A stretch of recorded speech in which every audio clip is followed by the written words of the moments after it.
the world's most dangerous flashpoint. An island already determined to defend itself that could bring the US and China to war. China says the island is part of its territory and has vowed to take it by force if necessary. An uneasy status quo that has lasted 70 years looks more difficult by the day.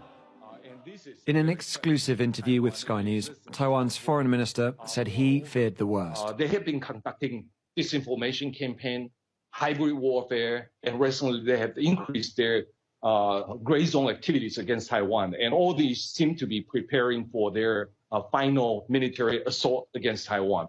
Could Taiwan defend itself under those circumstances when China is such a big power? This is our country, this is our people, and this is our way of life. And we will defend ourselves to the very end. And I point out that Taiwan happens to be on the front line in China's expansion of its authoritarian order. And if Taiwan is taken by China, I think the consequences will be global. But China insists that the issue of Taiwan is purely an internal affair. 恪守一个中国原则是中澳关系的应有之义。台湾是中国领土不可分割的一部分。台湾问题纯属中国内部事务，涉及中国核心利益，不容任何外部势力插手干预。This is Taiwan's about using military force against Taiwan. Over the years, China has insisted that the island is a part of its territory and has vowed to claim it even by force if necessary. At a recent press briefing in Beijing, Chinese Foreign Ministry, it reiterated that China must and will be unified. Listen in. Urging President Biden to tread carefully around the issue of Taiwan. Let's take a listen to what Foreign Minister Wang Yi said. The One China principle is the foundation of the China-US relationship, an insurmountable red line.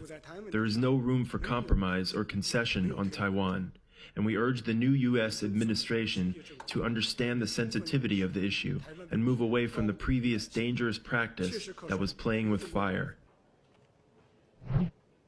There are rising tensions in East Asia. As we've been reporting, Taiwan reporting the largest incursion to date by China into its airspace. They are flying Chinese aircraft in Taiwan airspace. 25 warplanes entered Taiwan's air defense identification zone Monday, just days after a warning from the United States. Joining me right now is Fox News senior strategic analyst, General Jack Keane. General, it's good to see you this morning on this very serious and really worrying story as we watch Taiwan and whether or not we are going to see a bigger incursion than these aircraft going in. And then I'll point out to this. To some experts, it has sparked strong words from Taiwan's foreign minister. We are willing to defend ourselves, and it's without any question. And we will fight the war if we need to fight the war. Taiwan's military is no comparison to China's. Where the PLA boasts more than 1 million soldiers, Taiwan only has 140,000 troops. China's got roughly 100 intercontinental ballistic missiles and more than 200 nuclear warheads. Taiwan has neither. That is why the island is so heavily reliant on allies, most especially the U.S. And we have a commitment to Taiwan under the Taiwan Relations Act to make sure that Taiwan has the ability to defend itself. But Biden administration officials stop short of guaranteeing U.S. military intervention should Beijing make a move on Taiwan. In that, it's caused a lot of unease for Taiwan and their defense ministry in particular, and it's put the U.S. in a difficult position. They now have to determine how to respond. China is flexing its military might, releasing through state media a flood of dramatic video clips like these. They show Chinese naval exercises that U.S. officials say are aimed to intimidate the people of Taiwan. And what is a real concern to us is increasingly aggressive actions by the government in Beijing directed at Taiwan. Under the One China policy, the People's Republic of China and its ruling Communist Party consider Taiwan to be part of its sovereign territory. Taiwan is the issue creating the most tension right now between Beijing and the U.S. China considers Taiwan a breakaway province. Taiwan argues that it serves as the front line of democracy against Chinese authoritarianism and is increasingly facing military harassment. Nick Schifrin speaks to Taiwan's foreign minister and sets the scene. In Taiwan, authorities fear drills are becoming reality. Taiwanese pilots scramble American-made fighter jets to practice responding to Chinese military incursions. Taiwanese soldiers practice defending their island from would-be Chinese invasion. Taiwan believes Beijing is preparing for war. The Chinese military recently released this video of Chinese drills simulating amphibious assaults. And almost every day, Chinese jets cross Taiwan's self-identified airspace defense identification zone. Never before have so many Chinese planes come to be able to ensure that we have a good deterrence against Communist China? I think, Senator, ambiguity provides, there's advantages and disadvantages. Clarity also potentially boxes in commanders, and quite frankly, I think it boxes in policymakers also. Do you believe we're prepared to defend Taiwan against Chinese aggression? In my current role as the U.S. Army Pacific Commander, yes. Do you believe we currently have the right forward posture in the Indo-Pacific needed to accomplish the objectives of the 2018 National Defense Strategy? I think, Senator, COVID has had impacts on our ability to operate west of the... With the story. The West is flexing its muscle, and China is not impressed.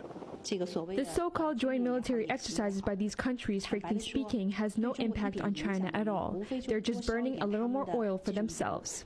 In a first ever, Japan is being joined by Australia, France, and the U.S. in military exercises in the southwestern part of that country. The drills include fighter jets and amphibious operation exercises, as well as naval maneuvering.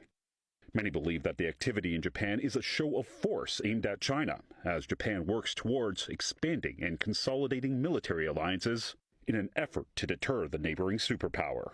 However, it seems that the drills may have been counterproductive in some respects, irritating China instead of working to contain it. According to an editorial in China's Global Times newspaper, the United States will be defeated if it engages in combat with China in its neighboring waters. Saber rattling. Here now to respond, retired four-star General Jack Keane, and of course a Fox senior strategic analyst. Great to see you, General. What's this all about? Why is China making these statements right now? What's the reasoning behind it, do you think? Well, first of all, these are statements we've come to expect. As you identified, this is state-owned media. They make very explosive, confrontational, bombastic statements. Like threatening nuclear war is the statement that's been made here. Quite irresponsible, to be sure. They do that, I think, more for our allies in the region to indicate that they're throwing their weight around, that they remain the most powerful country in that region, that they have the influence and the control. I think that's what it's about. So our audience understands China, back when they began their nuclear program, actually in 1964, they made a decision that they're still pursuing today, and that is not to have parity with Russia and the United States in the number of and types of nuclear weapons. So they have considerably less than what we have. They have several hundred, and we have several thousand. About 1,700 are actually deployed. And they believe that they have accomplished the same kind of nuclear deterrence that we have, that our weapons can survive a first strike because they're under the sea and they're in the air and they're in different kinds of silos. They have mobile ICBMs, even though they don't have nearly as many as we have. They believe they could survive a first strike, and therefore they're not going to enter into a so-called nuclear arms race with us. And that is good news. I think the thing that two administrations are trying to do is get them to the table to negotiate about nuclear arms rules in peacetime. China is threatening to retaliate on Thursday after the United States and Taiwan agreed a major new arms deal. The package, worth $1.8 billion, sees Taiwan buy sensors, missiles and artillery. Taiwan said it did not want an arms race or confrontation with its regional neighbour. It did, though, thank the US and said the weapons were to help improve its defence and deal with the, quote, enemy threat, a new situation. China has opposed news of the deal since its inception and says that it will severely damage Chinese-US relations. It hasn't detailed what form retaliation may take. War warning yet as China declares it is now ready to defeat US. China has issued its deadliest warning yet as Beijing warned that the US will be defeated if the two superpowers go to war amid a tense standoff over the South China Sea in Taiwan. China has pledged to rapidly defeat the US in a military conflict in one of the country's most explicit warnings yet. China's Global Times, which is seen as a government news outlet, published an editorial revealing the threat in response to joint military drills carried out by the US. The US joined drills with Japan, Australia and France this week in an intended show of force against Beijing. However, instead of backing down, China appears to have been rattled, prompting a fierce rebuke in Beijing's state-run newspapers asserting confidence in China. U.S. move hundreds of F-35s into the South China Sea to hinder China's sovereignty.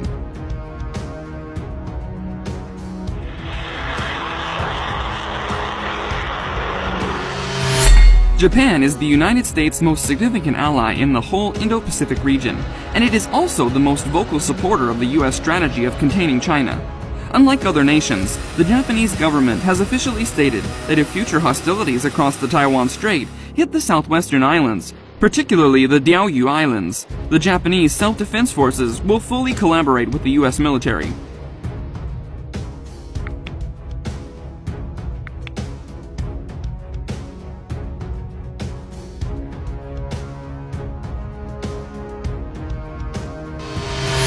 Japan is continually improving its military capabilities to engage in the conflict when required, and the American F-35 stealth fighter equipped by the Japan Air Self-Defense Force is regarded as the most potent intervention force in its hands.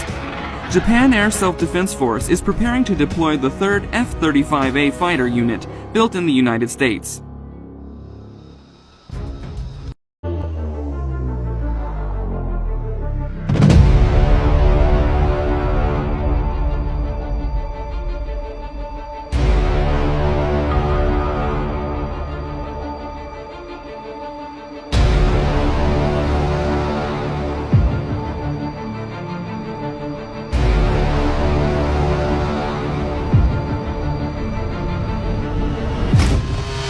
Beijing declare war.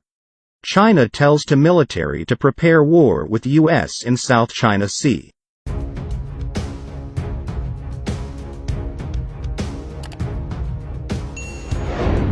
China has issued its deadliest warning yet as Beijing warned that the U.S. will be defeated if the two superpowers go to war amid a tense standoff over the South China.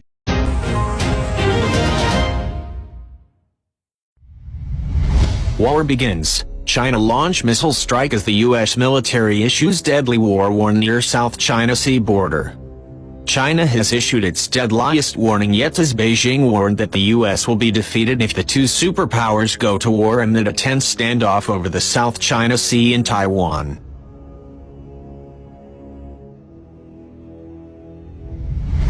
China has pledged to rapidly defeat the U.S. in a military conflict in one of the country's most explicit warnings yet. China's Global Times, which is seen as a government news outlet, published an editorial revealing the threat in response to joint military drills carried out by the U.S. The U.S. joined drills with Japan, Australia and France this week in an intended show of force against Beijing. China has issued a chilling warning to Taiwan telling the island nation to prepare for war amid mounting fears of an international open conflict. Propaganda is circulating on Chinese social media platforms Weibo and WeChat. It is reinforced by articles addressed to splitists, a term believed to refer to those in favor of separating areas the Asian superpower asserts authority over. The messages serve as a hair-raising insight into Beijing's well-known stance on Taiwan, over which it claims sovereignty. These were published the information arm of the People's Liberation Armies, PLA, 80th Group Army. A propaganda poster, depicting military rockets being fired beside the words "Prepare for War," has been produced by the Political Work Department. The content was shared on Wednesday, June 9. According to the articles, troops in the 80th Group Army, which is deployed in China's Shandong province, vowed to obey all commands and fear no challenges. The soldiers also promised to fight for dignity without fear of death, according to the campaign material. We must be prepared for an intense showdown between China and the US. The number of China's nuclear warheads must reach the quantity that makes US elites shiver when they entertain the idea of engaging in a military confrontation with China. Now, this isn't the attack that I'm talking about. This is bluster. This is called wolf warrior diplomacy. This is bull. Now, the attack is actually something that you might not even hear about, and it's a speech from the leader of China himself, Xi Jinping. I'm going to break it down for you and tell you why it's such a threat. It's psychological warfare. China's dictator-in-chief, don't call him a president, that's not what he is. He doesn't make random, erroneous speeches. No. When Winnie the Pooh speaks, people listen and action is taken. It's not usually good action. Xi Jinping, the leader of China, has just made a speech to the Chinese people, and it involves how it's going to deal with the West, and the USA in particular. It's about to conquer the West. It is necessary to strengthen the propaganda and interpretation of the Communist Party of China to help foreign people realize that the Communist Party of China really strives for the happiness of the Chinese people and why Marxism is China warned the U.S. on Thursday to halt arms sales with Taiwan amid escalating tensions between the two superpowers. China's demand for determination comes as the U.S. officially notified Congress of weapons sales to Taiwan worth $1.8 billion. Our Chen Minjung has the details. China on Thursday warned the U.S. to terminate arms sales and military contact with Taiwan. This comes after the U.S. State Department on Wednesday notified Congress of an approved $1.8 billion worth of arms sales to Taiwan. In response to the U.S. proposed sales of sensors, missiles, and artillery, Zhao Lijian, China's foreign ministry spokesperson, strongly opposed the decision during a daily news briefing on Thursday local time, saying that China will take legitimate and necessary measures depending on how the situation progresses. The U.S. sales of weapons to Taiwan severely violate the One China principle and the three joint communiques, particularly the August 17th communique, seriously interfere with China's internal affairs, seriously damage China's sovereignty and security interests, send a seriously wrong signal to Taiwan independence forces, and severely damage China-U.S. relations and peace and stability in the Taiwan Strait. The U.S. have them seriously worried for the first time that U.S. adversaries may consider using a nuclear weapon as the, quote, least bad option. The admiral in charge of America's nuclear arsenal says it's the first time in history the U.S. has had to deter two nuclear powers at the same time, Russia and China. I cannot deter with the leftovers of the Cold War forever into the future. That is a 70-eras weapon system that I'm going to have to employ against 2030 level threats. Some Democrats want to scrap one leg of the nuclear triad, the 400 ground-based missiles currently in silos across 3 states. The head of Strategic Command says he needs to replace, not update, those 50-year-old Minuteman III missiles. Our readiness is still very high, and no one should doubt the readiness of the U.S. military to respond and defend the American people if required. We've got forces and we've taken appropriate mitigations for example, our nuclear strategic forces. They are being mitigated against COVID. Other types of forces, reaction forces, high-end soft forces, etc. So we're taking all appropriate measures for that. And I don't want anyone out there in the world to think that somehow the U.S. military's readiness is significantly degraded. It is not. Of course, the headline news is the Teddy Roosevelt, and that has been significant as an individual ship. But the Teddy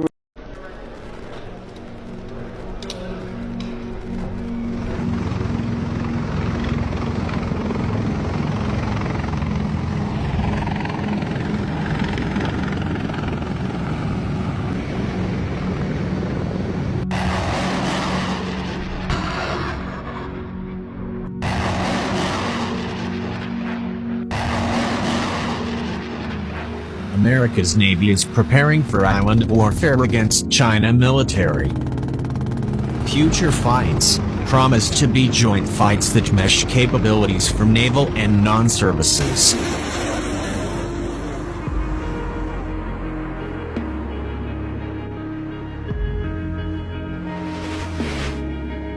The American and its allies are developing hardware and also methods for closing the straits, puncturing the first island chain to Chinese vessels and aircraft. In so doing, they can deny China the access it must have to transact commerce, diplomacy, even military affairs in faraway regions. The feel-good story of last month comes out of the United States Marine Corps, whose leadership has set in motion a crash effort to field anti-ship missiles for island warfare.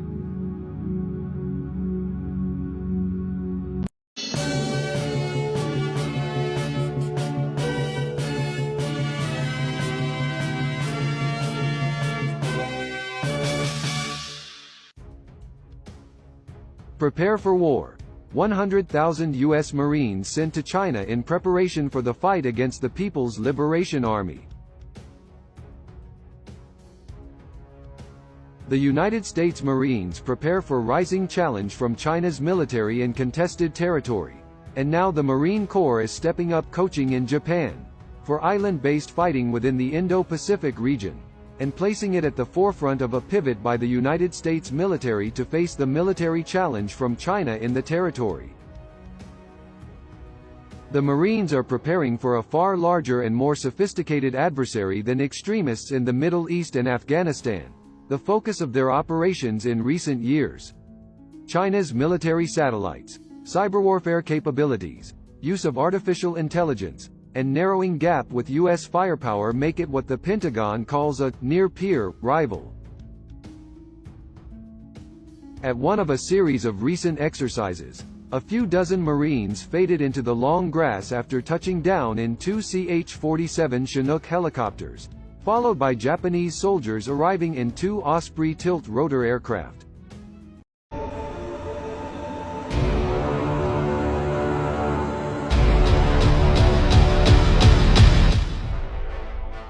World War III begins. U.S. military moves ahead with secretive plans to encircle China troop in South China Sea.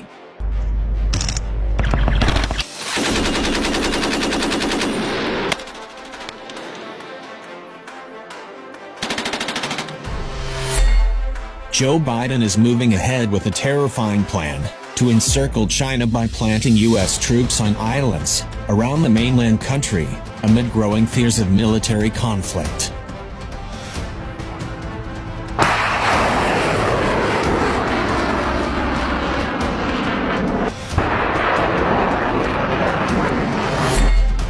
There are mounting concerns that war could break out between the U.S. and China. Former UK MP George Galloway warned that an accidental military conflict could erupt as the U.S. floods the region with its soldiers. This comes amid a high-level Pentagon plan to send U.S. troops to the Pacific to be in close quarters with China.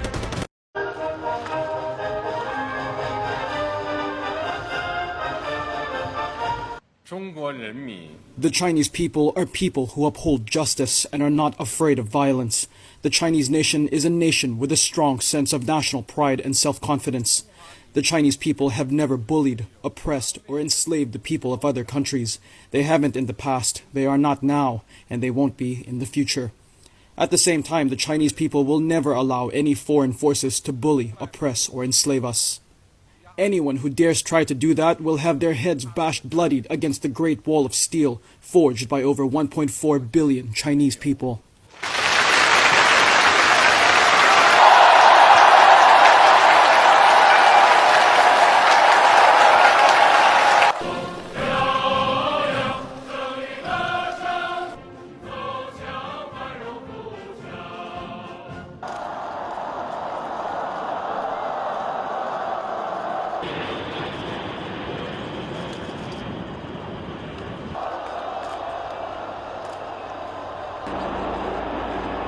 China's military is the world's largest and is quickly becoming a global benchmark. The People's Liberation Army has been massively overhauled. Its forces are now poised to challenge US military dominance, according to a British think tank. Its new report says China's air and naval capabilities are catching up with the West. China's military spending has grown more than any other country, more than doubling over a decade to $215 billion. It's now second only to the US. China's Air Force has updated its arsenal with next-generation combat aircraft, extended air-to-air missiles, and armed drones. Its latest innovation, the fifth-generation J-20 stealth fighter, entered into combat service in February. It's also creating a blue water navy with a fleet of submarines and warships, and now a second aircraft carrier. China's new warships have amassed a tonnage nearly equal to the entire British Royal Navy in just the last 4 years. It's launched its first overseas military base in Djibouti, a small nation on the Horn of Africa. The base is strategically located near some of the world's busiest shipping routes.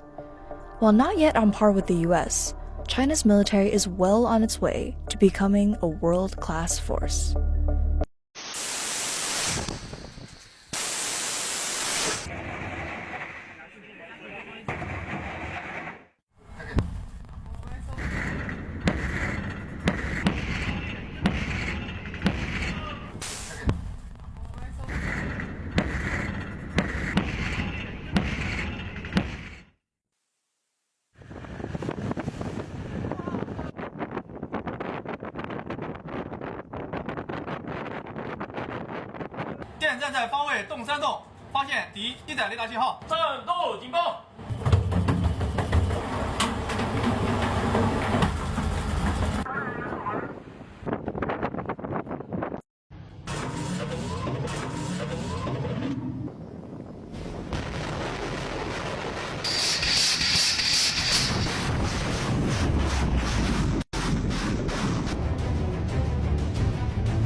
China has showed off some of the most advanced weaponry in the world with a huge military parade in Beijing.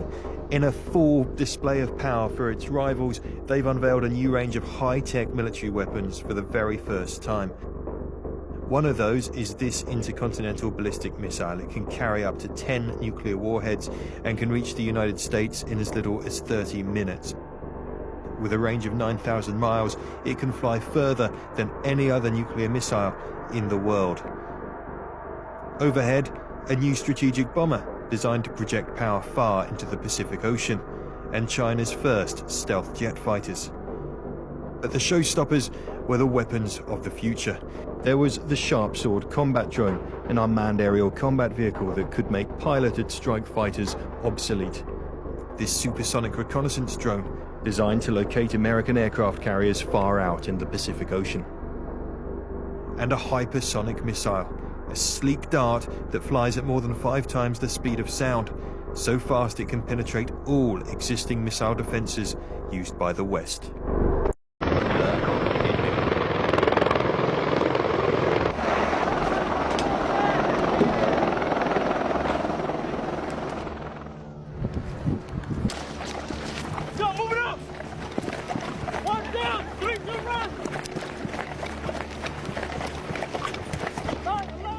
United States Marines want new missiles to help take out ships at sea. The service needed a way to protect shipping and target the Chinese Navy in the South China Sea.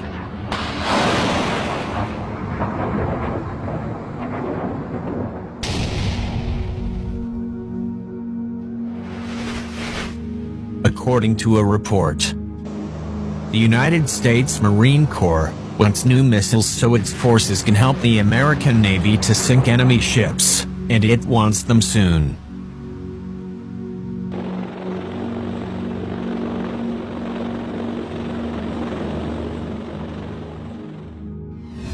General Robert Neller, the Marine Corps Commandant, said at a February 2019 conference in San Diego. "We're a naval force in a naval campaign," Neller said. "You have to help the ships control sea space. And you can do that from the land." General Robert Neller also said, land-based sea control forces would complement, not replace, Marine aircraft operating in the anti-ship role.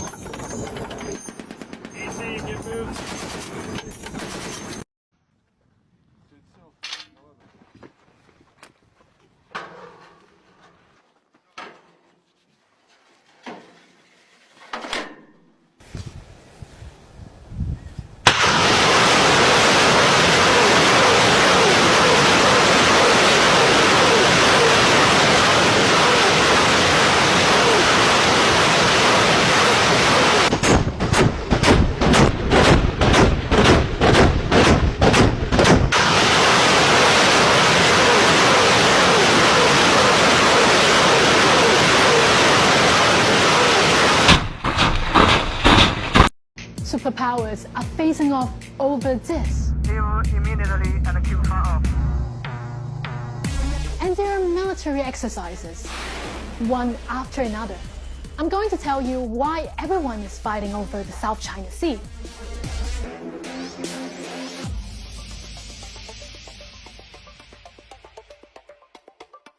Different countries claim ownership of islands and reefs here. As a crossroads linking the Pacific and Indian Oceans, the South China Sea has trade routes worth over $3 trillion a year. It carries a third of all global shipping. Plus, it's estimated to have large reserves of oil and gas, and a lot of fish, which means it's worth fighting for. Each country has their own patch, and what's left is international waters. But China sees things differently. They claim about 90% of it. These mostly historical claims were published on a map back in 1947. It showed what was to become the 9-dash line used to mark out China's territory. But courts in 2016 dismissed China's arguments and classed many of the islands as rocks. But China has ignored this.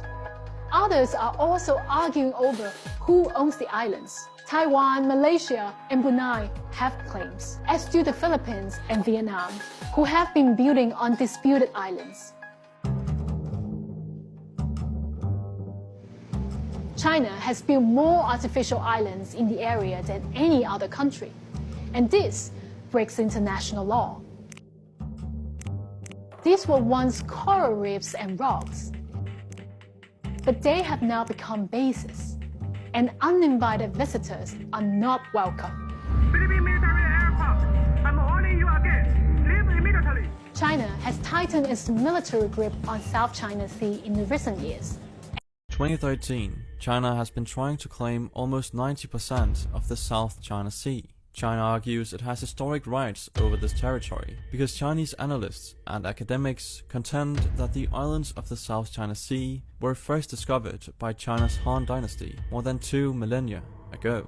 This is how the infamous 9-9 came to be, that overlaps multiple countries' exclusive economic zones, including Brunei, Malaysia, the Philippines, Taiwan, and Vietnam. This led to a fair amount of tension between China and these nations. But China knew it couldn't claim a territory they had no infrastructure or civilians on. So they started construction of man-made islands in the South China Sea in hopes of them being accepted as Chinese territory.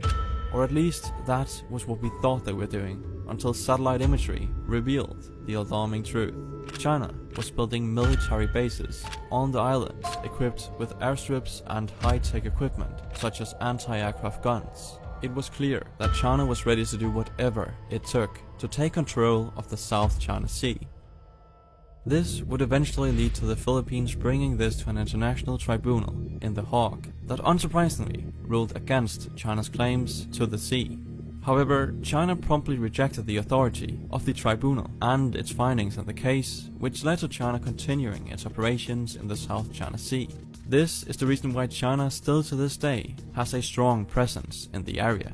But recent events have indicated that China's presence in the area might soon be over. Not only is China's biggest enemy, the United States, beginning to strengthen its presence in the region through countless freedom of navigation operations, but Vietnam, the country that opposes China's claims the most, has quietly been building up 10 artificial islands that all have a very specific purpose. And recent reports have stated that China might have sabotaged itself through poor building practices, as the concrete that keeps China's islands from sinking is cracking. So let's find out what all of this means for China and the future of the South China Sea by first understanding the United States' growing interest to perform. Military exercises are right now underway in Queensland as the entire state is turned into a battlefield for the country's biggest war games. And as they begin, a Chinese surveillance ship has moved into waters off the Queensland coastline. On the firing line, protecting our borders from above, on the ground and on the water.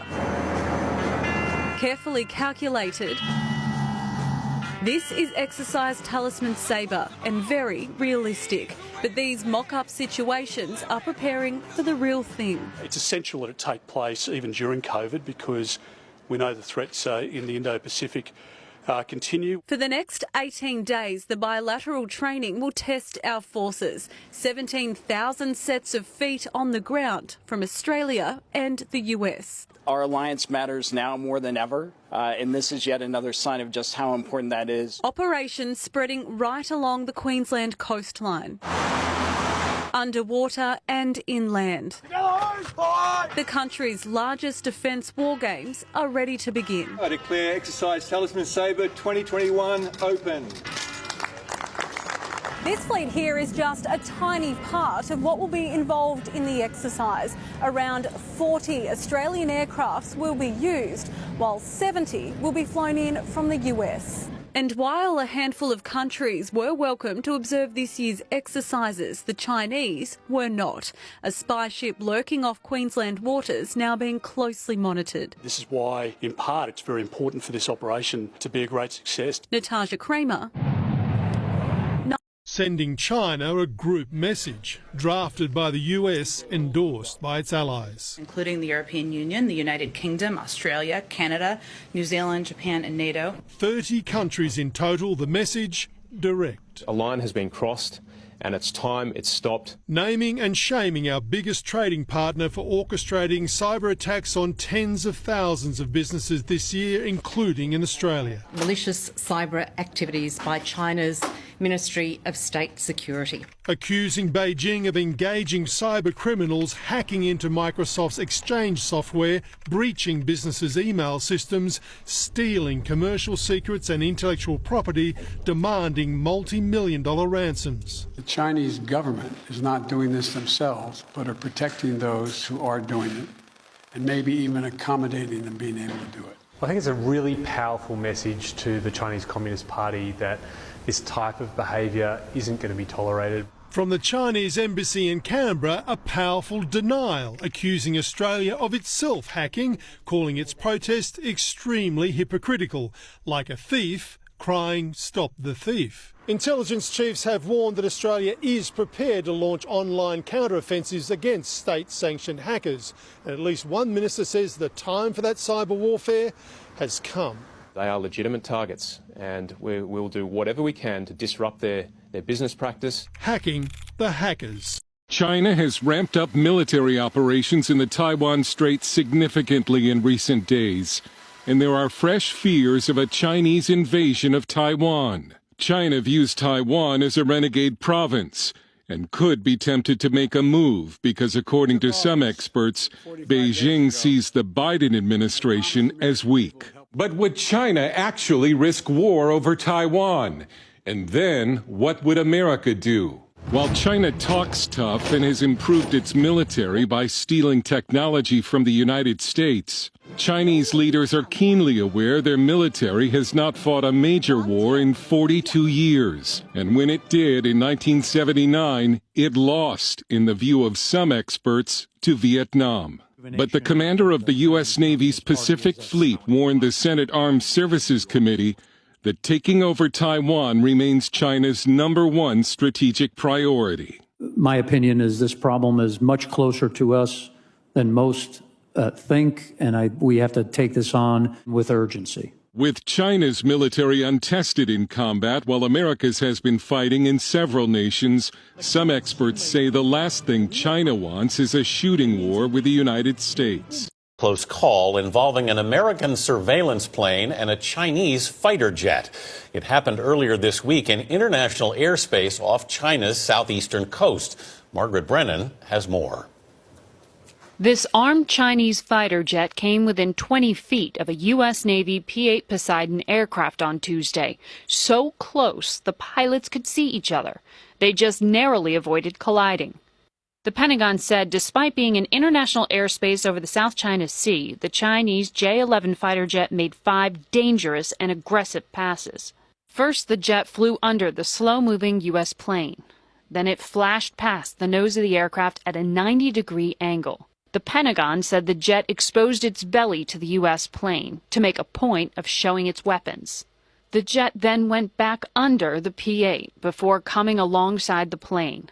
Flying wingtip to wingtip, the two aircraft were just 20 feet apart.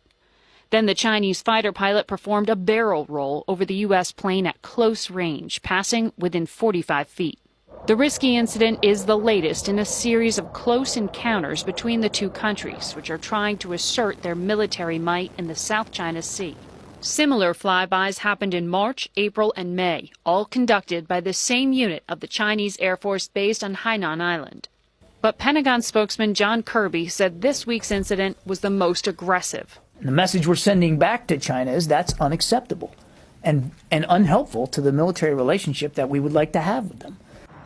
The video says, when we liberate Taiwan, if Japan dares to intervene by force, even if it only deploys 1 soldier, 1 plane and 1 ship, we will not only return reciprocal fire, but also start a full-scale war against Japan.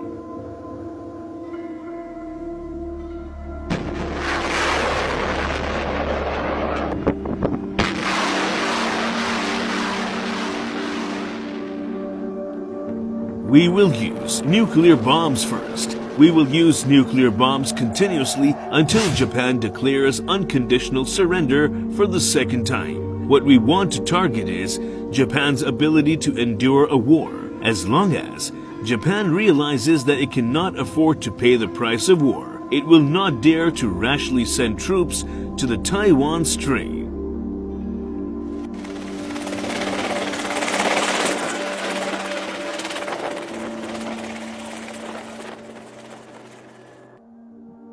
In 1964, China declared its no first use (NFU) policy, promising not to use nuclear weapons as a means of warfare unless first attacked by another adversary using nuclear weapons.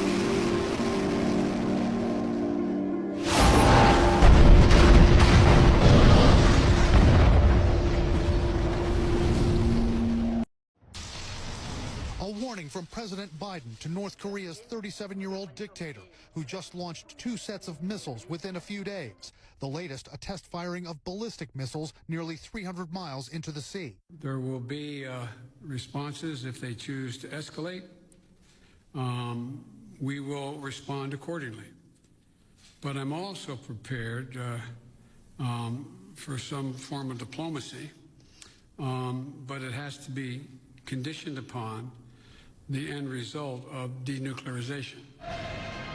But analysts tell us denuclearization is not in Kim Jong-un's playbook. What they want to talk about is potential interim freeze, potentially capping their program, and that's the maximum that they will go. They have said multiple times that they're not interested in denuclearization talks. The president was also asked about the broader North Korean threat. Former President Obama warned the incoming President Trump that North Korea was the top foreign policy issue that he was watching. Is that how you assess the crisis in North Korea? Yes. Experts say these missile launches are classic moves from the Kim regime, that the North Koreans love to greet new American presidents with shows of force. Part intimidation, part bluster. It's a dodge and weave with specific goals in mind. Kim is sending the message that Joe Biden can't ignore him, that Biden has to come back to the negotiating.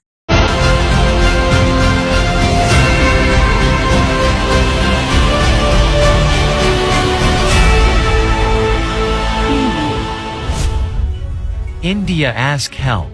U.S. deploys 50,000 troops, 500 tanks and 300 vehicles to fight China in border.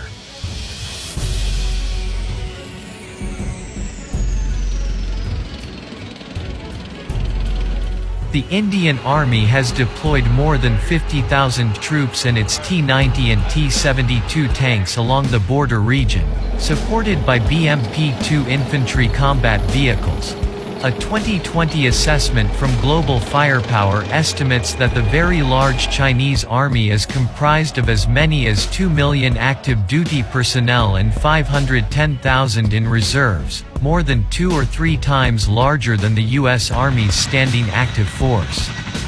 The assessment also says the Chinese have 33,000 armored vehicles and 3,500 tanks.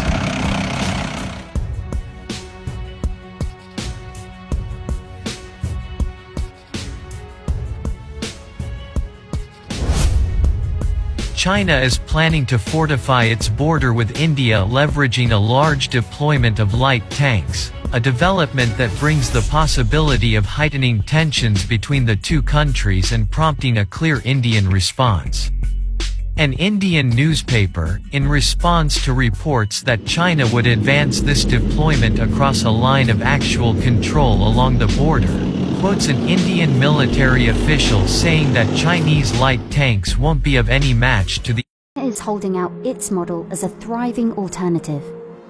Over the past 4 decades, Beijing has increasingly asserted its power on the global stage and is now on course to become the world's biggest economy 2 years sooner than predicted pre-pandemic. For China, this success legitimizes its model as an alternative to the liberal values of the West. The world is undergoing changes unseen in a century, and now is the time for major development and major transformation.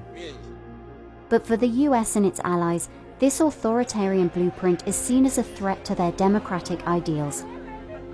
Democracy doesn't happen by accident. We have to defend it, fight for it, strengthen it, renew it. We have to prove that our model isn't a relic of history. We used to think that the US-China competition was mainly about economic leadership or mainly about military primacy in the Western Pacific. Clearly, it's a competition of systems as well, and whether those systems can perform adequately in the 21st century. And the global pandemic and its aftershocks have only heightened tensions between these competing systems. This is the first global crisis in which America failed to lead the West.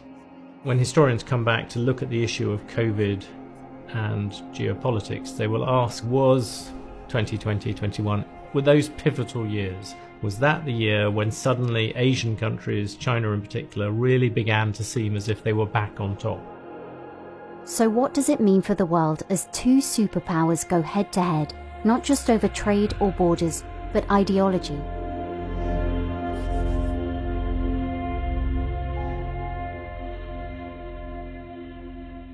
America triumphant.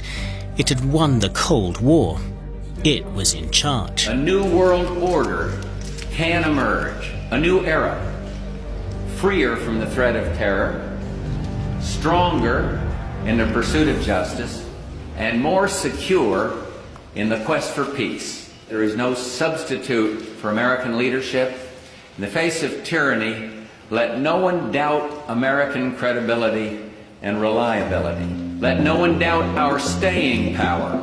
The US was at the pinnacle of its power, the supreme enforcer to make a world the way it wanted it to be. Until a series of disasters made it turn back in on itself and start tearing itself apart. Was that it? Is America's moment of global dominance simply coming to an end? The United States will not be the globe-spanning, preeminent military power in perpetuity. Empires rise, empires fall. Great powers rise, great powers fall. Joe Biden insists that he has no intention of presiding over the fall of an American empire. America is back. America is back. American leadership must meet this new moment of advancing authoritarianism, including the growing ambitions of China to rival the United States and the determination of Russia to damage and disrupt our democracy. Biden can seem like a relatively minor figure, a transitional leader at the end of his career, holding the fort until others can take over. But he will have to make some absolutely massive choices for America. Can it return to that position of supreme strength? Does it want to? Or should it settle for a more modest role in the world? There are choices for us in the rest of the world too, whether in traditional allies like here in Europe, or in countries that haven't been in America's orbit. Do we still want America to lead? Or is it time for a new era? As we'll see later, European leaders